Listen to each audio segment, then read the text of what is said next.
গল্প পরোপকারী কৃষক। একটি গ্রামে বাস করতেন হাশেম আলী নামের এক দরিদ্র কৃষক। তার সম্পদ বলতে ছোট্ট একটি কুঁড়ে ঘর, সামান্য কিছু চাষের জমি আর তার বিশাল হৃদয়। তিনি ছিলেন অত্যন্ত ধার্মিক ও পরোপকারী।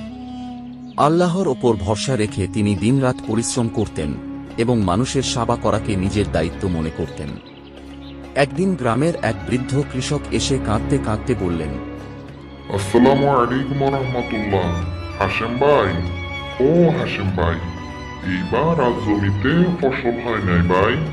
ভাই, আমার ছেলেপেলে নিয়ে আমি অনেক কষ্টে দিন কাটাচ্ছি। আমার ছেলেপেলে না খাইয়া জীবন যাপন করতেছে ভাই।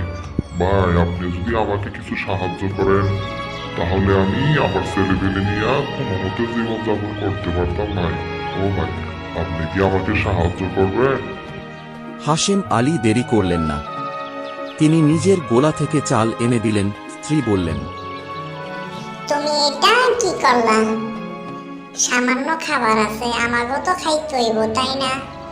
তুমি অন্যজনের কষ্ট দেখা এই সামান্য খাবার দিয়া দিলা, তো এখন আমরা কিভাবে জীবন যাপন করব?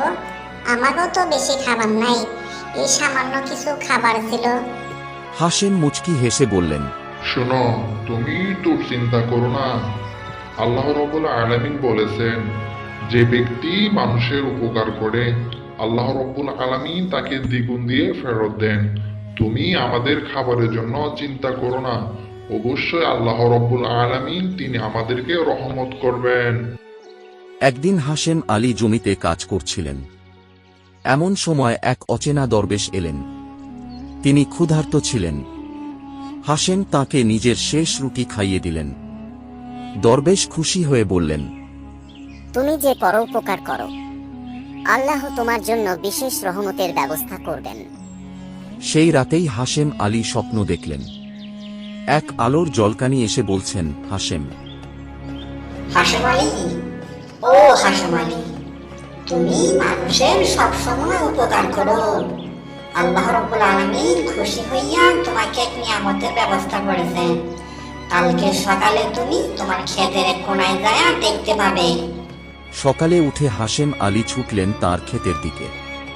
সেখানে গিয়ে তিনি দেখলেন মাটির নিচে লুকানো আছে এক মাটির হাঁড়ি, যার ভেতরে রয়েছে স্বর্ণমুদ্রা। হাশেম আলী আল্লাহর শুকর আদায় করলেন। কিন্তু তিনি সেই সম্পদ শুধু নিজের জন্য রাখলেন না। তিনি গ্রামের মসজিদ তৈরি করলেন, গরিবদের মাঝে খাদ্য বিতরণ করলেন, আর নিজেও পরিশ্রম করতে থাকলেন। তিনি বিশ্বাস করতেন, যে ব্যক্তি মানুষের উপকার করে আল্লাহ তার পথ সহজ করে দেন। এইভাবেই হাশেম আলী গ্রামের মানুষের ভালোবাসা আর আল্লাহর রহমত লাভ করলেন। তাঁর দানশীলতা ও পরোপকারিতা সবার জন্য এক অনুকরণীয় দৃষ্টান্ত হয়ে থাকল। এ গল্প থেকে আমরা যা শিখলাম তা হল, মানুষের উপকার করলে আল্লাহ আমাদের বিপদে রক্ষা করেন ও অজানা রহমতের দরজা খুলে দেন। আল্লাহ আমাদের সবাইকে পরোপকারী হওয়ার তৌফিক দিন। আমিন।